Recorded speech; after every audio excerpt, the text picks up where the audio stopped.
আলহামদুলিল্লাহ ওয়াসসালাতু ওয়াসসালামু আলা আশরাফিল আমবিয়া ওয়াল মুরসালিন ওয়া আলা আলিহি ওয়া সাহবিহি আজমাইন। 641 নম্বর হাদিস,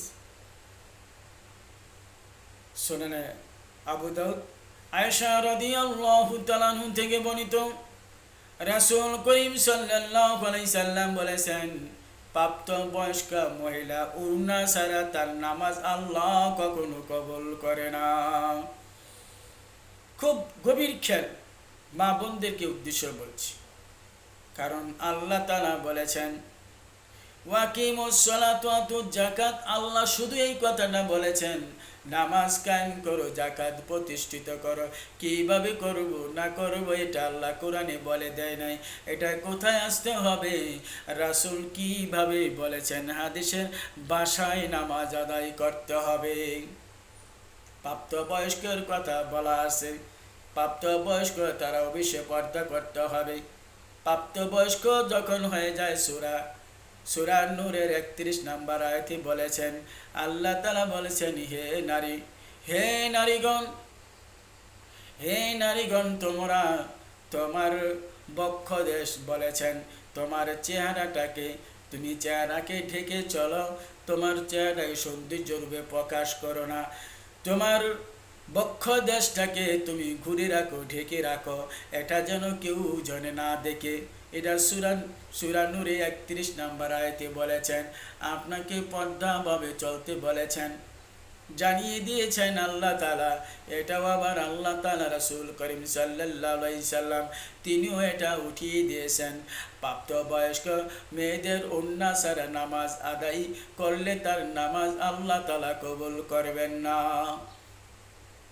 কারণ নামাজ প্রাপ্তবয়স্ক মহিলা এবং কি 7 বৎসর হয়ে গেলে তাকে বলেছেন আল্লাহ রাসূল সাল্লাল্লাহু আলাইহি সাল্লাম, 7 বৎসর হয়ে গেলে তাকে নামাজের জন্য তাগাদা দাও। যখন 10 বৎসর হয়ে যাবে তাকে একটু হালকা হালকা পিটা দাও, যাতে সে যেন নামাজের প্রতি যেন আগ্রহী হয়ে যায়।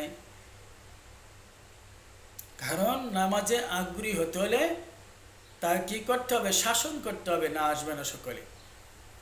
আল্লাহ তাআলা যেন আমাদেরকে কি বোঝার তৌফিক দান করুক ভাইয়েরা। কারণ এই নামাজ মজার বিষয়, আনন্দের বিষয়। মা বোনদেরকে বলি, নামাজ মাপ নাই। মা বোনদের যখন হায়েজ হয়ে যায়, যতদিন সে নাপাকি জিনিস মরক্ত যখন বের হবে, কালো বর্ণ বের হবে, আল্লাহ রাসূল সাল্লাল্লাহু আলাইহি সাল্লাম বলেছেন, তখন কি তার নামাজ হবে না।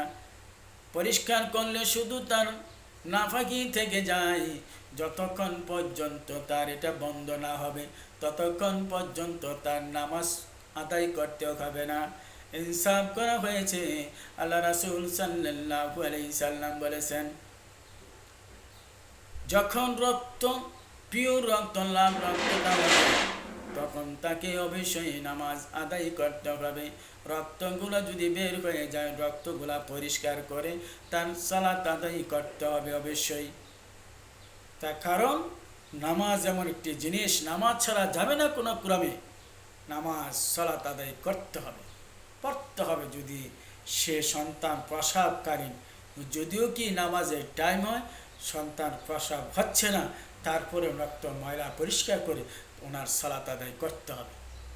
এরকম নির্দেশ নেওয়ার জন্য জোর দাবি জানাচ্ছি। বারাকাল্লাহু ফিক।